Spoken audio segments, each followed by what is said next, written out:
Alva Loyola అకాడమీలో ఈ నెల 20న గోల్డెన్ జూబ్లీ వేడుకలు ఘనంగా నిర్వహిస్తున్నట్లు లయోలా అకాడమీ యాజమాన్యం తెలిపారు. లయోలా అకాడమీ స్థాపించి 50 ఏళ్లు పూర్తయిన సందర్భంగా గోల్డెన్ జూబ్లీ వేడుకలు నిర్వహిస్తున్నట్లు తెలిపారు. ఈ కార్యక్రమానికి సీఎం రేవంత్ రెడ్డితో పాటు మంత్రి సీతక్క, పీసీసీ ప్రెసిడెంట్ మహేష్ కుమార్ గౌడ్, పలువురు ఎంపీలు హాజరు కానున్నారన్నారు.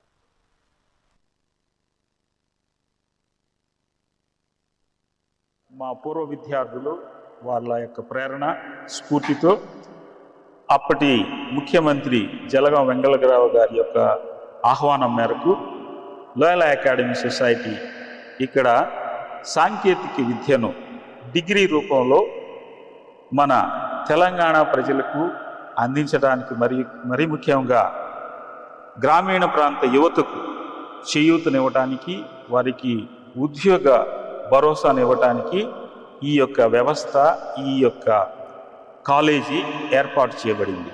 అది ఈ రాబోయే సంవత్సరంలో 50 వసంతాలను పూర్తి చేసుకుంటుంది. ఈ సందర్భంగా స్వర్ణోత్సవాలను మేము జరుపుకోవడానికి ప్రారంభోత్సవాన్ని డిసెంబర్ 20వ తారీఖున మన గౌరవ ముఖ్యమంత్రి అనుముల రేవంత్ రెడ్డి గారి చేతుల మీదుగా ప్రారంభోత్సవ కార్యక్రమాన్ని ఏర్పాటు చేశాం.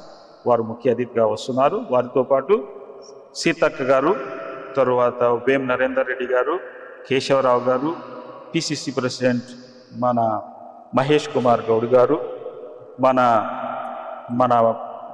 పార్లమెంట్ ఎంపీ ఈటల రాజేంద్ర గారు, ఆ తరువాత మన రాజశేఖర్ రెడ్డి గారు ఎమ్మెల్యే, మన మైనంపల్లి హనుమంతరావు గారు ఫార్మర్ ఎమ్మెల్యే, ఆ తర్వాత vice chancellor of OU university Shri Kumar గారు, గాదే ఎన్నయ్య గారు, తెలంగాణ ఉద్యమ వ్యవస్థాపకులు, తర్వాత ఇప్పుడు సామాజిక సేవ చేస్తున్నటువంటి వ్యక్తి, ఆయన కూడా వస్తున్నారు. మా పూర్వ విద్యార్థులు వాళ్ళ యొక్క ప్రేరణ స్ఫూర్తితో